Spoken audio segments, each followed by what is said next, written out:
the Ralph J. Bunche Center for African American Studies and professor of sociology here, and I'm proud and pleased to welcome you to our Bunche author series.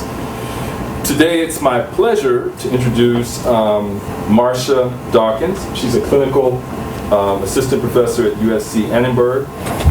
In addition to her teaching, she writes frequently on race, diversity, media, religion, and politics for several academic and mainstream publications. She earned her PhD in communication from USC Annenberg, her master's degrees in humanities from USC and NYU, and her bachelor's degrees in communication arts and honors from Villanova. As Dawkins explains, passing has been occurring for millennia since intercultural and interracial contact began. And with this profound new study, which is called Clearly Visible, she explores its old limits and new possibilities, from women passing as men and able-bodied persons passing as disabled, to black classics professors passing as Jewish and white supremacists passing as white.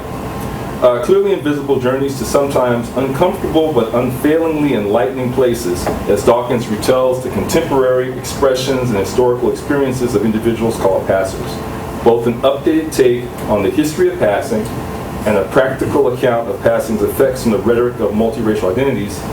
Clearly Invisible traces passing's legal, political, and literary manifestations, questioning whether passing can be a form of empowerment even while implying secrecy, and suggesting that passing could be one of the first expressions of multiracial identity in the U.S. as it seeks its own social standing. Marcia Dawkins. Thank you so much. Many thanks, Dr. Hunt, for that lovely introduction, and thank you to the Bunche Center for allowing me to be here, and thank you to all of you who've chosen to listen to me instead of go to lunch. I really, really appreciate that. Hopefully the conversation we'll have today will be as satisfying as your lunches would have been. So just to begin, I thought I would just take you through the main ideas that I had for writing the book, the main ideas that are presented, and tell you a little bit more about myself. So the title of the book, as we've discussed, is called Clearly Invisible: Racial Passing and the Color of Cultural Identity. And there's a copy of it. And the question that I like to ask people to think about is, has there ever been a time, or could there be a time right now, when you might be passing? And if that's the case, maybe this book is for you. So this book is definitely for me. It's also kind of about me in a very roundabout way, so that is me. And I am a passer. Though as I began to write the book and think about different people's experiences with passing, I realized that my primary means and form of passing, the primary way that I've accessed success, is not by racial passing, but by age passing, and by passing as older than I actually have been. So this all started long ago, as I explained to Mr. Tucker a couple of weeks ago when we were putting this talk together, back in Brooklyn, New York, where I was a public school student who needed to be in school all day and was only eligible for half-day school in the neighborhood where my parents lived. So in order to get into this better school that would offer me all day and allow me to skip grades and do all these other things which have led me here to talk to you today, I had to pass as older, 2 years older than I was. So entering the first grade at 4 years old, and having to realize that there were certain things I could and couldn't do, having the teachers call my parents and say, we think she has a learning disability because she can't hold her pencil correctly, she's not as strong as the other children, are you feeding her enough, and all of these different things. And I remember the anxiety that I felt, not being able to let people know that I was really just younger and there were just some things I couldn't do. And so as I began to do the research for this book and do the historical digging and just talk to people about passing today, this common thread of anxiety and not knowing, how to explain certain things and certain limitations that you have really began to shine through. And so that's when I realized, whether we're talking about age or race or geography or education or anything else, right, passing is definitely not passe. And so that's where I start in the book. I say, okay, if passing is not passe, then why have we been trying to label it as such for so long? What are our interests in doing so? And as you'll see as I go through the various examples, I think our interests are many and deep.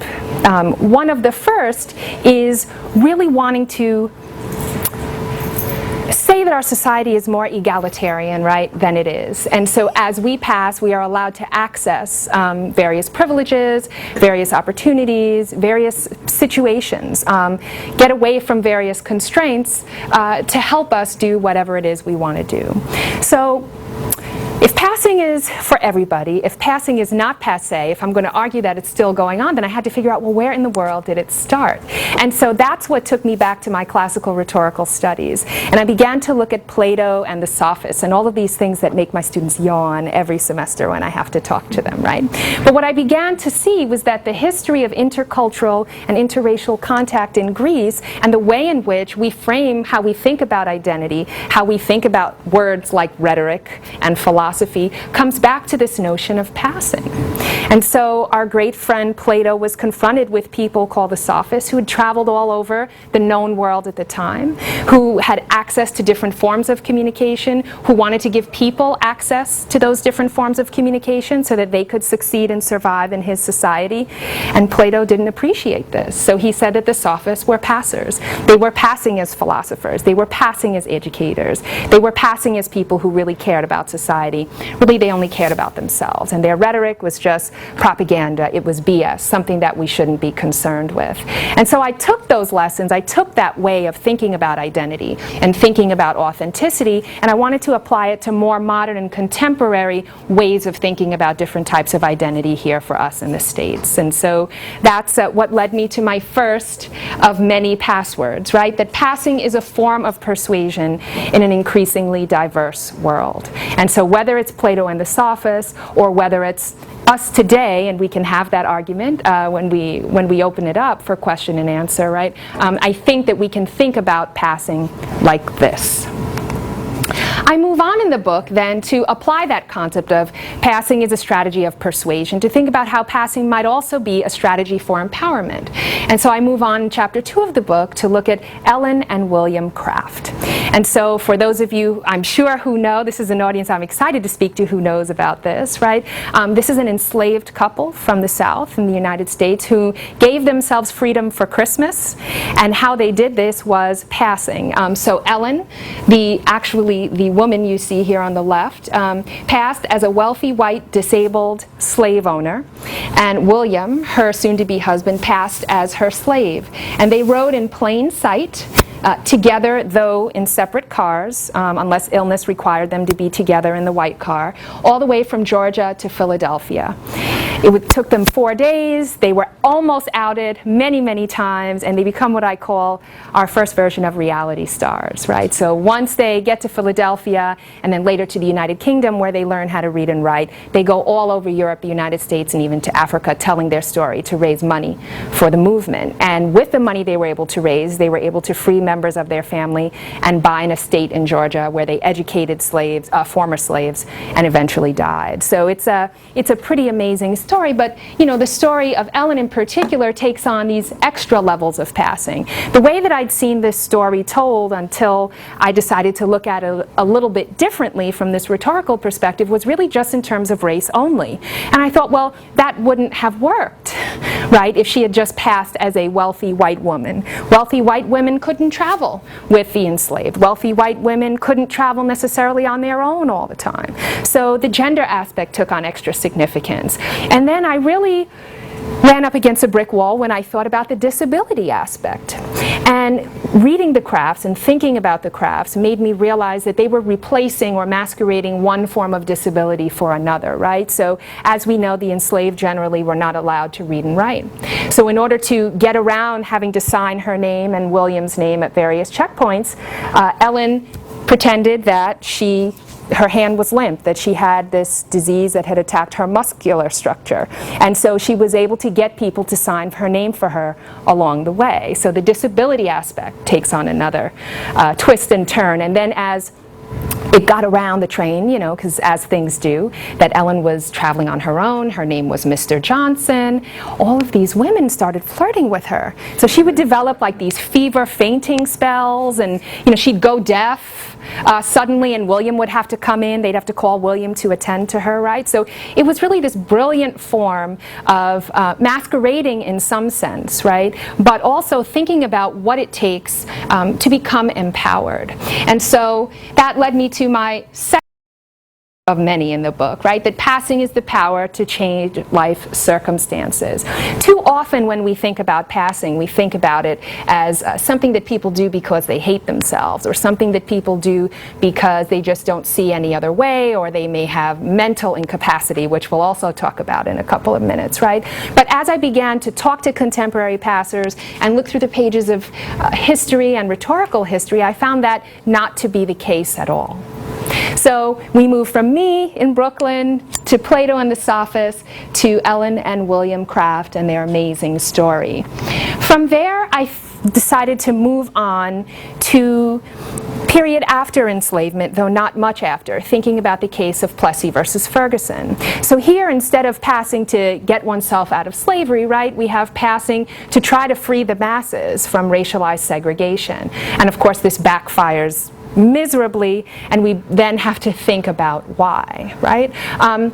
There are many reasons why, and the first thought about this I certainly owe to Professor Cheryl Harris from the law school, right, who talks about whiteness as property. And so I began to think then, well, why then did they just come down so hard on Plessy? Why did they not only send him to jail, but fine him and do all of these other things? And I began to realize, to the court and to many who held similar opinions in the day, passing was not a form of empowerment. It was not a form of persuasion, right? It was a form of identity theft. And so I began thinking about how we've thought about identity and identity theft, and looking at how that plays out through the case. And so I say, what if Homer Plessy and his attorneys who abetted him and argued for him on his behalf in court are our first identity thieves? And so I retell and replay the case that way, and then connect it to thinking about issues today in terms of identity theft. So not just all of these, computer hackers that we're told we should be so afraid of, right? But also thinking about today's undocumented immigrants. So we've got Jose Antonio Vargas, who is a Pulitzer Prize-winning journalist, writes for the New York Times and many other publications, who outed himself much in the same way Homer Plessy did 2 years ago, and still isn't sure what's going to happen. Is he going to be deported or not? Has he stolen U.S. identity? And what does this mean in a world in which demographics continue to change? And as I looked at Jose Antonio Vargas, as I thought about identity theft, as I thought about Homer Plessy and Plessy versus Ferguson, I also then realized that, of course, this has never been a story that's been told just in black and white terms, right? We like to tell it that way, but it's always been a full-color conversation. And so we see that with Jose Antonio Vargas today and his Filipino Asian American identity, and we see it in the case of Plessy versus Ferguson, where the court tells Plessy, hey, you stole U.S. identity, but all we're going to do is put you in jail and fine you. We're not going to deport you, because who we deport are Chinese. And so I also began to think about what Asian American identities mean in the process of passing, and how black and white and multiracial identities have always been operating in the shadow of Asian American identities as well. So that's Plessy versus Ferguson, and thinking about how passing can be a way of turning identity into property, or, depending on who you talk to, identity theft. So I move on from there then, and thinking, okay, if passing can be identity theft, a form of gaining freedom, a way to get a better education, a way to persuade people to hear your case, what happens when we take it to the fictional world? And so I looked at this story called Iola Leroy, or Shadows Uplifted, written by Frances E.W. Harper. This was her rhetorical argument, her rhetorical meditation on the Plessy versus Ferguson ruling.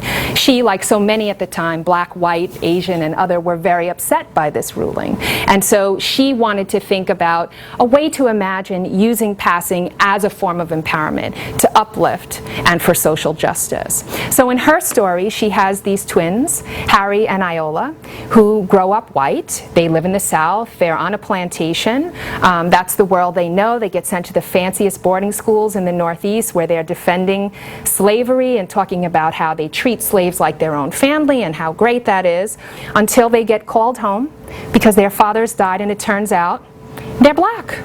Their mother was enslaved. She and her father fell in love. as they were both learning how to read as children. He bought her freedom. They started a family and kept the secret that mom was passing, and therefore the family and children were passing. So these twins now get home. Iola gets home, and she's like, oh my goodness, I have to save my brother from this. He got the news a few days later. So thinking about the crafts and thinking about the power of literacy and what the crafts didn't have, Iola is able to warn her brother by sending him a letter saying, you know, don't come home. I'll find you at some point later. Here's what's going on. And one of the comments Iola makes after she's able to get this letter off is how angry she is, not because this new truth about her racial identity has been found out, that she's black or mixed or now enslaved or however we want to describe it, but that her legacy, her material property, her right to education, her right to her father's inheritance, her right to own property has all been taken from her because she's now been moved into this alternate category. And so the story is what happens both to Iola and to her brother as they have to reckon with this choice. And it's fascinating. So, you know, it turns out very differently on the basis of gender. It's like a total soap opera. So as you can see, I like my reality TV and soap opera frames for all of this. But to make the long story short, Harry decides that his way to fight back and to try to free his sister and his mom is to join the Union Army. But he's then confronted with the decision to join a colored or a white regiment. And he agonizes over this, and he doesn't know what to do. And finally, he decides that he's going to what he calls pass as black in order to join the colored regiment and have a better chance because of the social networks to find his family who's now been enslaved. And so it's the course that his life takes over time through that, and he falls in love with this beautiful African-American woman named Miss Delaney, and they decide after many years of dating to go down to the South after they found Iola and, you know, heard about her whole story, which I'll tell you in a moment. And so they're on the train going from the Northeast to the South, and Harry, has to keep switching cars depending on where they are, because in some places he's white, in other places he's not. And so while his soon-to-be wife gets to stay in one place, he begins, you know, to say, isn't this ridiculous, right? That I could be too black to be white in New Jersey, right? And too white to be black in Georgia. Maybe I should just wear a sign, right? And so it's, you know, so many of these instances that happen to him. For his sister, she is enslaved and then freed and becomes a nurse. And she has this choice. Who is she going to be with? Is she going to be, you know, with a wealthy, handsome, George Clooney-ish, you know, style Dr. Latimer, right? Or is she going to be with the man she eventually chooses, who's also had this experience of growing up white and then being multiracial, another doctor? And how are they going to make it work? She chooses the latter, and the story unfolds from there. So this became Harper's calling card, this story, her retort to the Supreme Court in a world where she had no other voice. And as she began to do lectures like this, and even more grand because she was one of the first African-American women to write such a book that was well received, she herself, Frances Harper, was accused of passing. How? Either she was white or a male, because no woman of color could write such a story like this. No woman of color could be so eloquent. And the arguments that were leveraged against her were the same as the arguments that were leveled by Plato against the sophists, right? You can't possibly have had access to this information. You don't deserve to be here, so you must not be who you say you are. And so, as we've seen in news reports this week, this argument keeps coming up again and again and again for people of color from all walks of life. And where it starts, right, is with Plato and the sophists, at least if you're a rhetoric geek like me. So for Frances Harper then, passing was so much more than it became for anyone else I've told you about today, because it became a form of principled action. There was a way to find a community of common interests, a way to see the power relations going on in society, and also a way to make a difference. It was also a way to make an argument and a way to respond to a society that was not giving you a fair chance. So hardly the mental health case that we usually think of for passers. And then to the 21st century. I talk about the human stain. I don't know if any of you have seen this film or read the book. They are both brilliant, a little gossip moment on the novel is that just last month in the New Yorker, Philip Roth, the author, a Jewish American author, was writing about what the story was really about, which is the phenomenon of passing. And he wanted to go to the Wikipedia page and correct, because people kept saying this is about Anatole Broyard, this is about this is about so-and-so and so-and-so and so-and-so, trying to out various people. And Roth said, no, it's just a story that I'd heard about that I decided to take creative license with. It has nothing to do with Mr. Broyard or his family. And Wikipedia said, that's great, but we're not going to let you update the page. You need a source to cite. And he wrote back, I am the source to cite. And hence he took his case to the New Yorker, right? So here, even the author, again, just in the case with Francis Harper, right, his authority is questioned based upon who he is as a Jewish American. So that's the story that Roth begins to tell in the novel and the film. And so what I look at here, and this is one of my favorite shots because it really, in terms of direction and just power struggle, and the boxing metaphor is so deep here, really makes us think about what passing entailed, that it was something that leaves a stain, no matter how successful the outcomes might have been. And so what I look at in the book then is not to retell the story that Roth told, because I don't think I could do it any better, but rather to look at how differently the book and the film were received. So the book won all types of awards. It was controversial, but in a great way. Nearly 10 years later, we're still talking about it in the New Yorker. It was an amazing, amazing book. The movie, however, was completely panned, even though it had the likes of Wentworth Miller, it had the likes of Anthony Hopkins, Nicole Kidman, and a host of other very well-known and talented actors and actresses. The film was completely panned. And I wanted to figure out why. Did they really change the story that much? I looked back I got a copy of the script of the film. No, right? I saw the film. No, the story was really the same. Okay, did Philip Roth not have input? So was he complaining about the film? No, he had input. In fact, he wrote many of the new scenes for the film that differ from the book. So I said, okay, so it still has authority and integrity there. What's the difference? Why was the film so hated? And I finally realized what it was. It was because we could see the passer, and that this was really disturbing, right? To see someone that starts out looking like this gentleman here and winds up, later on in life looking something like Anthony Hopkins, freaked a lot of people out. And they said that a racial passer couldn't look that white.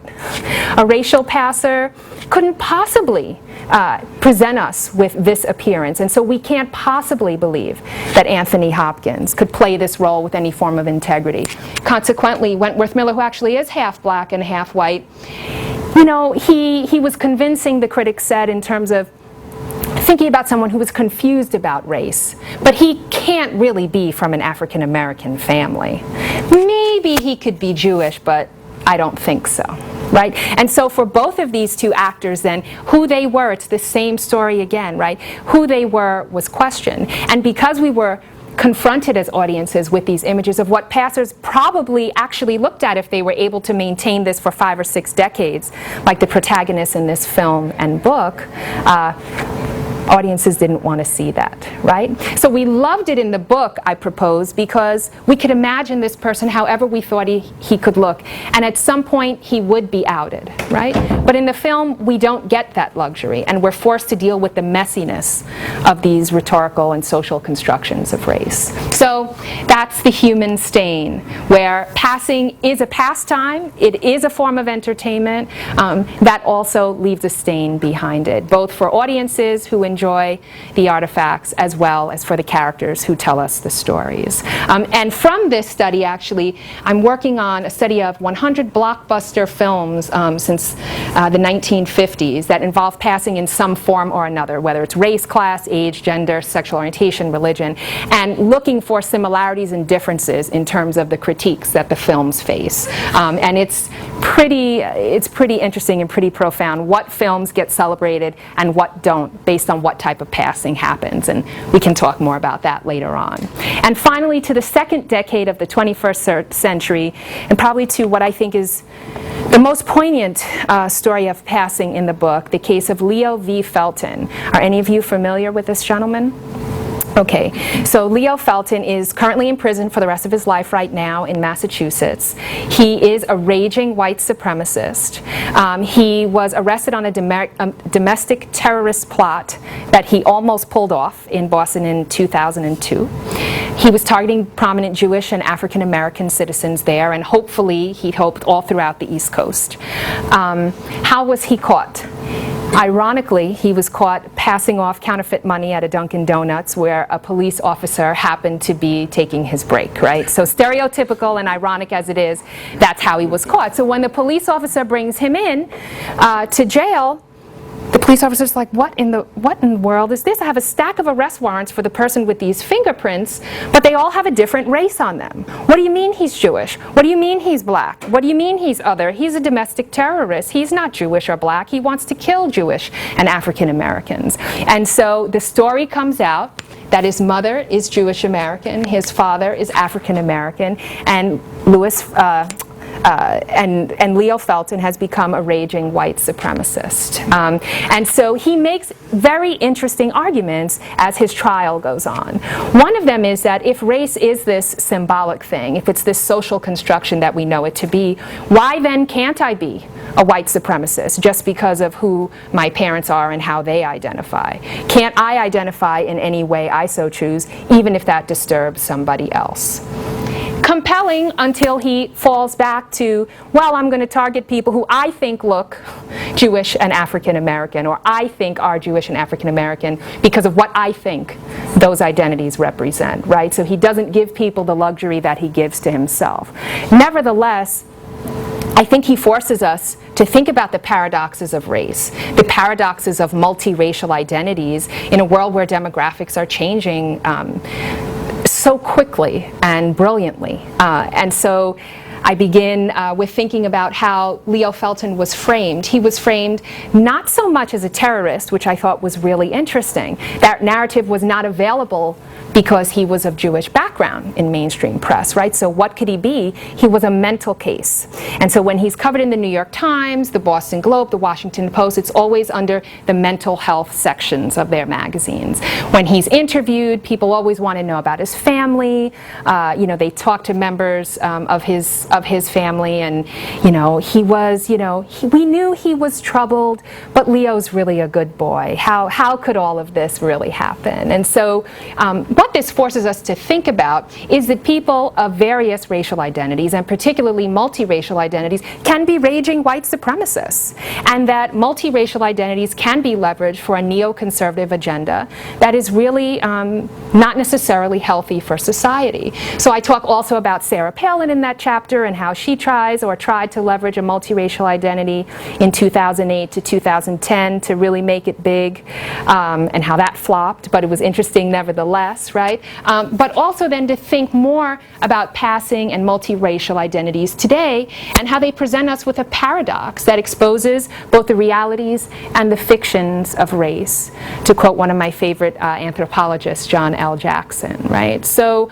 that's the story of passing that I wanted to tell, the story of passing that involves someone as troubled and troubling as Leo Felton, because it's really, for me, the whole story of passing, right? We often think of passing as I said, something people do because they hate themselves, something people do because they hate society. But we don't necessarily think of passing in the ways that I've described it here, as this challenge to courts, challenge to institutions like enslavement or citizenship and immigration policies today, challenges to technology when we think about hacktivism. And I'll tell you about one of my favorite online passers during question and answer as well. So as we get back to it then, in the conclusion of the book, I ask whether passing can be a form or a pathway to progress, right? And I leave that as a question because I think the answer is still yet to be determined. I think we have to look to online and alternate reality spaces to begin to have a more holistic answer to this question for the 21st century and beyond.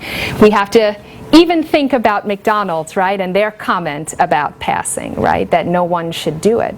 So the question then is, if the answer, at least until our conversation today, has been that nobody should pass, my question is why? Why has that always been the answer? And I think the answer is because when we pass, we allow society to pass as well.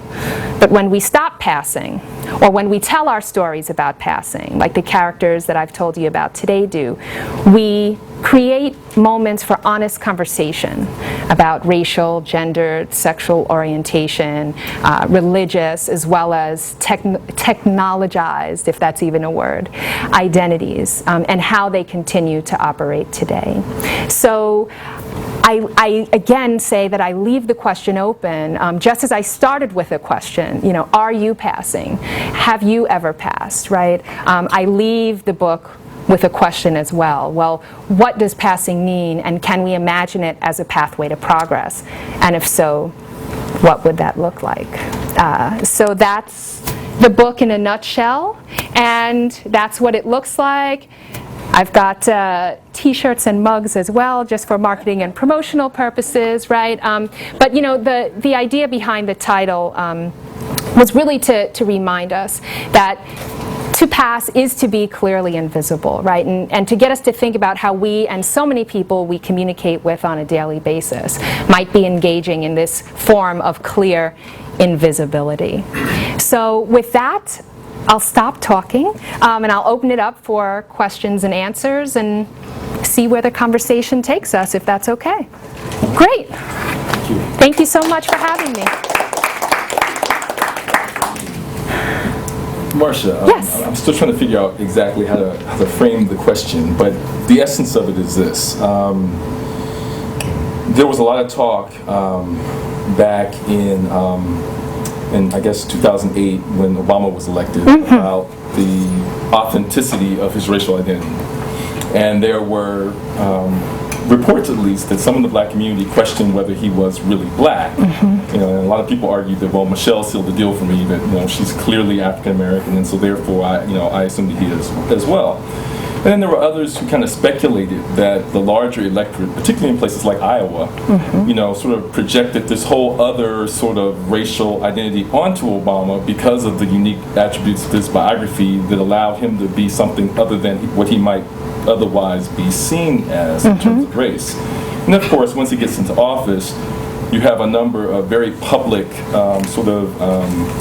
attacks on his character that seem more consistent with him being raised as African American. I'm thinking of cases in Congress when people openly called him a liar, Yes. union dress and things like that don't typically happen to white presidents. Right. I'm just wondering if your framework of passing and the relationship of passing to the structures of race apply in this situation, which seems to be a bit extraordinary as it relates to the presidency, the identity of the president. It does in many different ways. So Obama came up in this book for me, not as a chapter, but almost as an undertow throughout every single chapter, thinking about all these incidents and so many more that we could raise. And so I began thinking about how he was marketed in different places in different ways during the 2008 election. So if you were in Kansas, as I was for a conference about this time 4 years ago, you would see commercials for Obama using his voice, quoting clips from his autobiography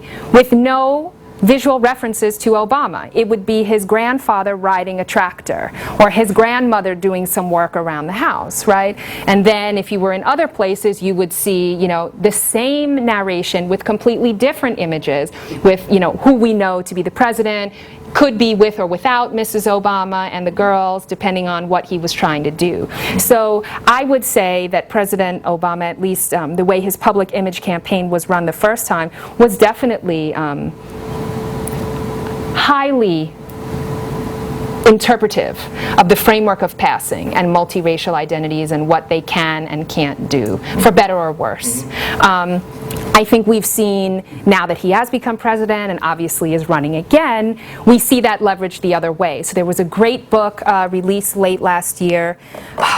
It was by what has been found out later to be this quack psychiatrist. The book is called Obama on the Couch, okay? The guy has never had Obama on the couch, but nevertheless writes like a 250-page book, which I decided to read, about the president. It talks about really how much of what we might interpret as the president's indecisiveness or inability to lead, or what we could interpret during, for instance, the first debate performance, is this kind of cool, relaxed demeanor that doesn't want to necessarily take one side or another too hard, is because he's multiracial and he doesn't really know where to go anyway and doesn't really know where to find a home. So it all comes back to this pathology for multiracials that we have, that they're these tragic mulattoes who either hate themselves or hate everybody else. There's really only two ways out of that. And so, we begin to see that. Then there was the book earlier this summer that, talks about Obama as going to New York to really find himself as an African American, but then dating white women and saying, I don't really feel black. And so I'm going to go to Harlem and try to feel black. And apparently that doesn't work out well for the president and all of these different things, right? So, so that's my long, I think, yes to your question. But also then we have to think about how Obama has responded to this. So in the first installment of his autobiography, he talks about how while he is multiracial and claims all aspects of his identity in a personal sense, he also understands how he presents to society, how he's going to be treated based on that presentation, and therefore has chosen to identify as black on the census. Because he also understands what the census is designed to do. Exactly. And so this really upsets people as part of the multiracial movement who say, he's denying this other side of his heritage. And Obama has retorted, well, to be black in America is to always already be multiracial. We just don't want to talk about it. He said that on The View, right? That to be black in America is always to be a mutt, right? And it probably is the same case for white people. We just have chosen not to discuss it that way. So, he has responded back, but it's been interesting in the forms in which he has responded, The View and the census, and not in the speech on race. So that, so I think he's using this strategy of passing as persuasion in a very diverse world, this more sophisticated, old school original sense of passing in that way. Because, if nothing else, politics aside, I think he is a brilliant communicator, and he has had these experiences of having to be persuaded and learn how to persuade people from all over the world. And so I think it comes to bear in that way. You mentioned Sarah Palin. Oh, yes. Oh, well, this was when she and the Tea Party back 2 years ago were accused of being racists and, not liking President Obama and the like. So she was like, well, first of all, not true. And let me tell you why I can't be a racist, because I'm married to an Eskimo. And so we have these multiracial children, and we live in this melting pot called Alaska, which, if you read the census and take it as it is one of our most diverse areas, right? So it was a very pointed rhetorical strategy. So because I have this in my family and I live in this area with people from very diverse walks of life, I'm not racist. And because I have this diverse family and I'm diverse and I live in this diverse place and I represent the Tea Party can't be racist either. And besides, don't you know Obama's multiracial too? And multiracial people can't be biased against multiracial people. I just don't like his politics, right? So she used this multiracial identity to completely sidestep the issue of racism. And she's not the first one to do this either. Newt Gingrich was great at this. Like, he wanted them to pass the Tiger Woods bill, which even Tiger Woods opposed after he came out with the Cablinasian term in 1997 on Oprah. Newt Gingrich said, you see, he's a Cablinasian. He's living in a Technicolor world, not this black and white stuff. We don't have a need for racial categories anymore. And Tiger Woods was like, that's not what I was saying at all. I was saying that we need to trouble the concept of race and allow it to be troubled probably for a long time, right? So it's this history that people have on the right with using these multiracial identities as a way to say, we can't be racist, and by the way, didn't you know racism was over anyway? We have Sarah Palin, we have Obama, we have Tiger Woods, right?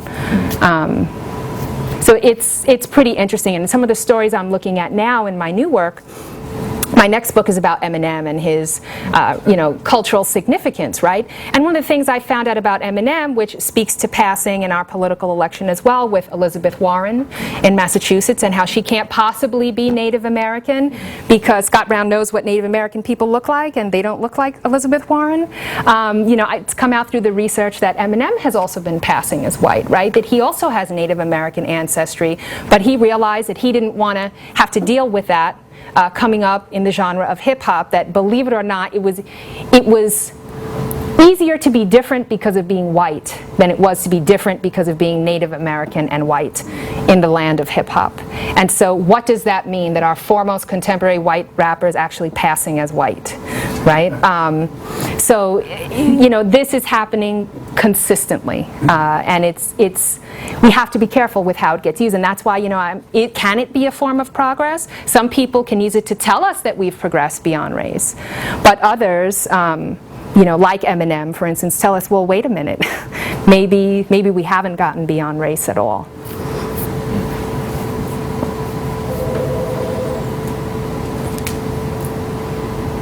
Any other questions?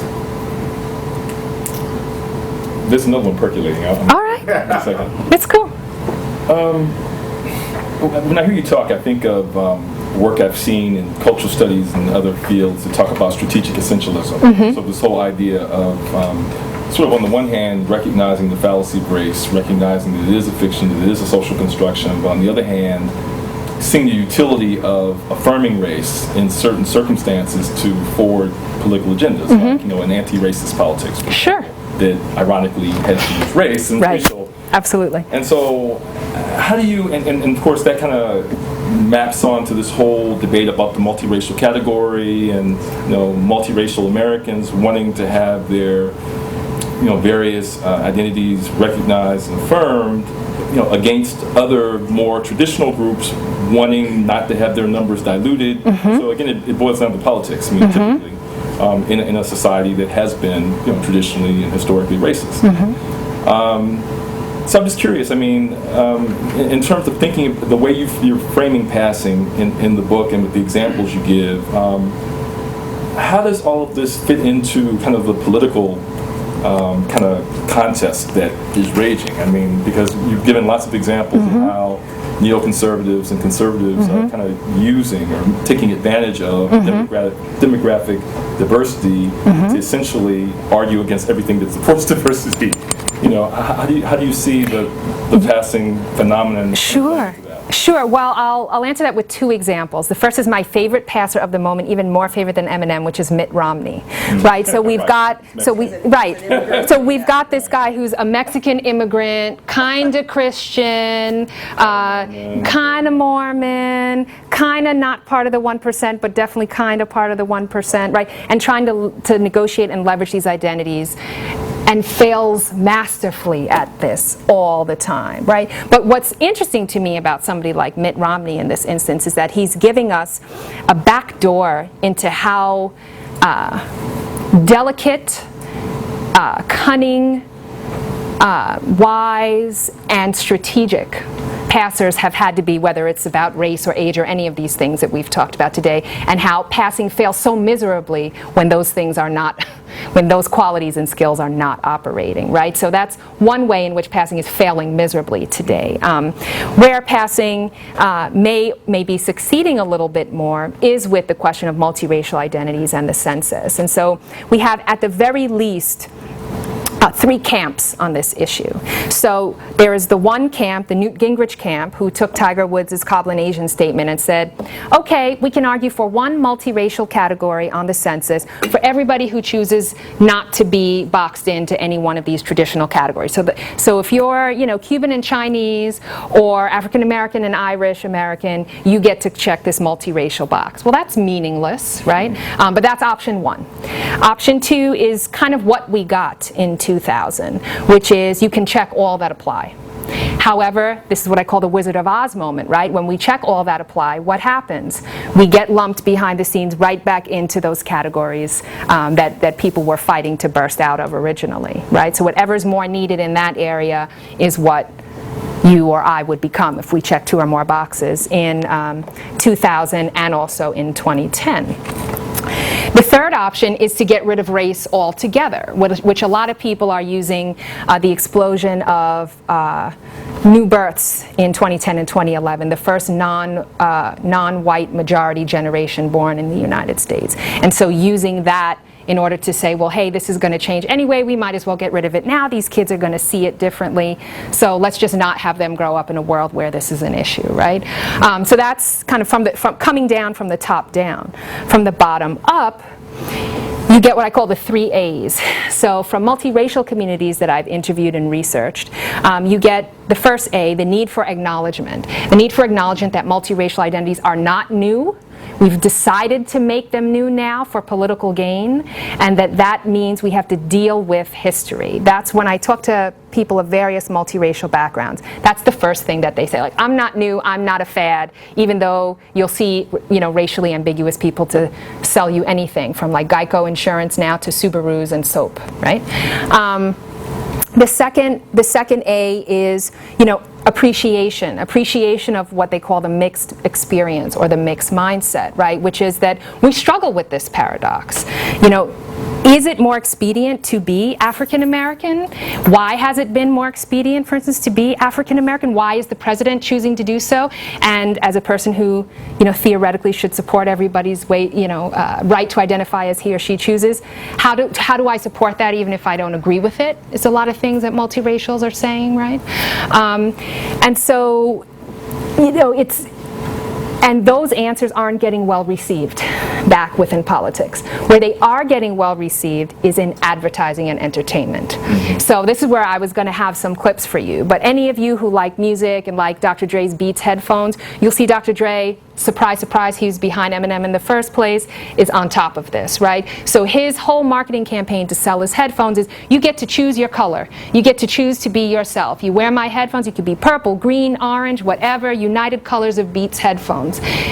And now his headphones are the #1 headphones sewn basically across the world, right? You get L'Oreal and Beyonce responding to this. So now Beyonce is African American, French, and Native American. She's going to sell us our true match for cosmetics, right? So, where multiracial questions are being ignored politically or used in this way, that actually takes us back, to quote my dad, right?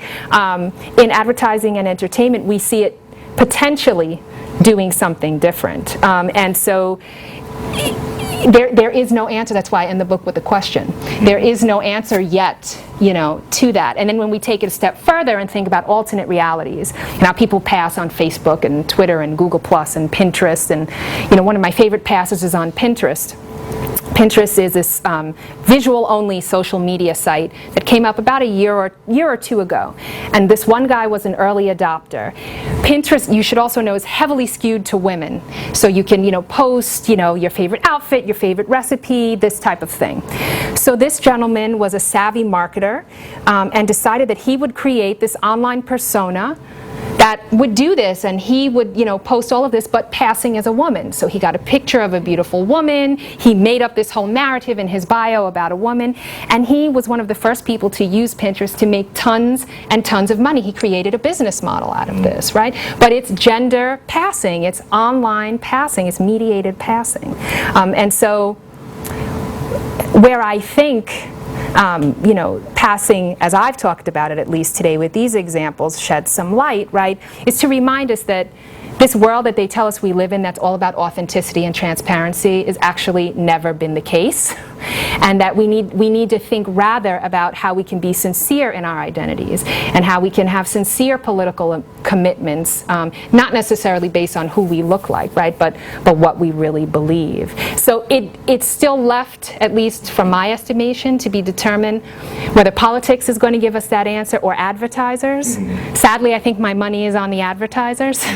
And so then that opens up a whole new issue of citizen consumption that we need to begin to think about. Yeah. Just a small note about Mitt Romney. Yeah. I have a friend who is Mexican American, Yes. and she has family members that she has to convince about Romney not being Mexican, because his relative fluency in Spanish does I'm not saying it's widespread. Gotcha. But Well, and I mean, and you can read in the newspapers, I mean, I've read about that there is a segment, right, of Latino communities who have decided to interpret Romney's identity in that way, and they have the right. Certainly his sons help him with that, being fluent in Spanish and courting Latino communities in that way. But, you know, the answer at the end of the day is, for me, when it comes to a question of immigration, and Mitt Romney says something like self-deportation, okay, you know, how then would that have played out in your own family history? And as long as you could be honest about that, I'm cool with it. And he, from my estimation, has not chosen to take the second step so far.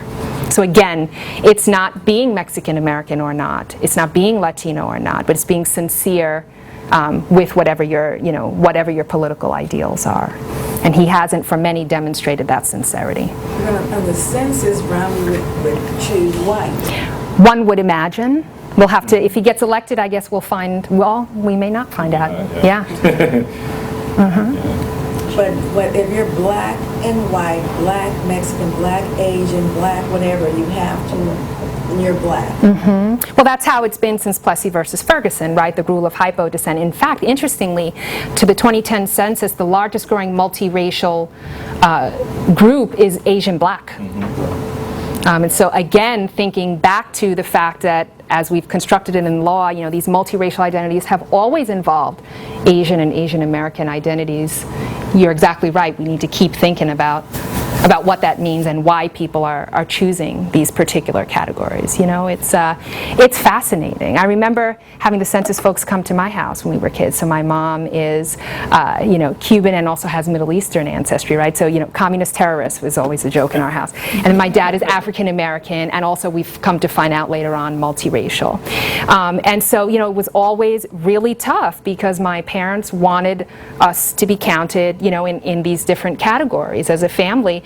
And before 2000, certainly, you know, they'd basically be like, well, I'll take your word for it that you're Latino, but you really look white to me, but I'll count your family as Latino because that's what the mother is, and I'm out of here, right? And so every time the census folks would come, like my mom would make tea, and it would be this whole thing, and my sister and I would just sit there like, why do we have to sit there and listen to this?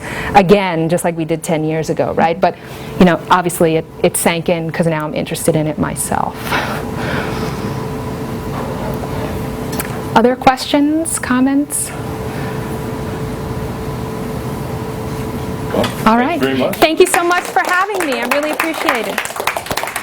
Also, if you would like to read more about this, James Messelwan Books is selling copies of the book, and if you really want to wear a mug or Yes, t-shirt, you can go to the website, clearlyinvisibleBook.com. I'll give everybody a postcard so they can do that as well. Thank you. Sure. Oh, Alex, you want to make a plug for the event tonight?